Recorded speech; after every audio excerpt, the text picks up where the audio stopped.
Hello বন্ধুরা, আশা করি সকলেই খুব ভালো আছেন। তো বন্ধুরা, আজ আপনাদের সঙ্গে শেয়ার করব কাঁচা আমের ক্যান্ডি। আপনি যদি এই ক্যান্ডি একবার তৈরি করেন সারা বছর সংরক্ষণ করে খেতে পারবেন, আর খুব সহজেই এটা বানানো যায়। চলুন আজকে সেই রেসিপিটি আপনাদের সামনে তুলে ধরব। প্রথমে আমরা ঠিক একটু মোটা সাইজের আমগুলো আমরা বেছে নিয়েছি এবং ভালোভাবে এটা পানি দিয়ে ধুয়ে নিয়েছি। আমগুলো ভালোভাবে পরিষ্কার করে ধুয়ে নেব। তো বন্ধুরা, সম্পূর্ণ ভিডিওটি দেখবেন, তাহলেই আপনারা এই ক্যান্ডি খুব অনায়াসেই তৈরি করে নিতে পারবেন। তারপর আমগুলো ঠিক এভাবে খোসা ছাড়িয়ে নেব। চাকু বা বটির সাহায্যে আমরা এগুলোকে ছাড়িয়ে নেব। তারপরে মাঝ বরাবর কেটে যে আটিটা আছে সেটা কিন্তু বের করে নেব এবং ঠিক এরকম লম্বা ভাবে আমরা কেটে নেব, যেটা একটা ক্যান্ডির আকারে শেপ দেওয়া হয়।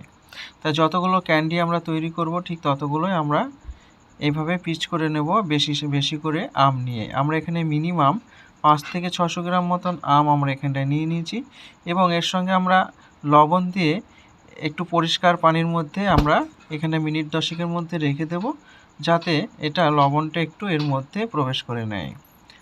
তো সো গাইজ, এইবার আমগুলো আমরা পানি ঝরিয়ে নিয়েছি। তারপর আমরা এখানটায় পরিমাণ মতন এখানে চিনি দিয়ে নিয়েছি। এখানে আমরা প্রায় 1 থেকে 200 গ্রাম মতন চিনি আমরা ব্যবহার করেছি।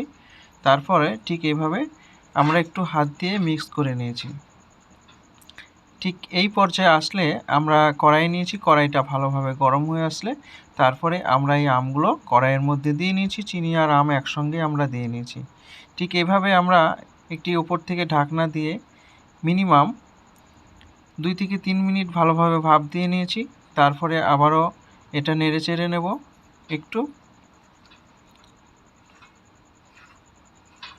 ঠিক এভাবে একটি চামচের সাহায্যে, খুব বেশিভাবে নাড়লে হবে না, একটা করে নাড়তে হবে, যাতে এটা পুরোপুরিভাবে গলে না যায়।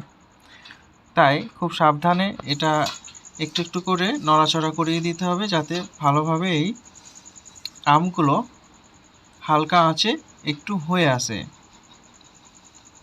তো চিনিটা পুরোপুরিভাবে গলে গেলে আমের মধ্যে লেগে যাবে। তো বন্ধুরা, দেখতেই পাচ্ছেন ঠিক এভাবে এরকম পর্যায়ে আসলে বুঝে নিতে হবে এটা মিনিমাম মোটামুটির উপর হয়ে এসছে। তারপর এবার আমরা এটাকে নামিয়ে নেব। তো যাতে না লেগে যায় তার জন্য আমরা নিচেতে ঘি বা সাদা তেল আমরা ব্যবহার করব। তারপরে ভালোভাবে থালার মধ্যে এভাবে লাগিয়ে নেব। তারপরে এই ক্যান্ডিগুলো একটা করে তুলে নেব, বা আমের এই পিচগুলো একটা করে তুলে নেব। যেহেতু এটা আমরা চিনি দিয়ে ভালোভাবে আমরা এটাকে জাল দিয়ে নিয়েছি, এখন ক্যান্ডি আকারে সেভ হয়ে গেছে। এবার ঠিক এভাবে একটা একে অপরের সঙ্গে যাতে না লেগে যায় তারভাবে এভাবে আমরা সাজিয়ে নিয়েছি। তারপরে আমরা এটাকে রোদে দেব। এটা মিনিমাম একটা রোদ ভালোভাবে আমরা 7 থেকে 8 ঘন্টার জন্য আমরা রোদে দিয়ে নেব। তারপর আমাদের এই ক্যান্ডিগুলো রেডি হয়ে আসবে। তারপরে কি ব্যবহার করবে ক্যান্ডির মধ্যে সেটাও একটু দেখতে থাকুন।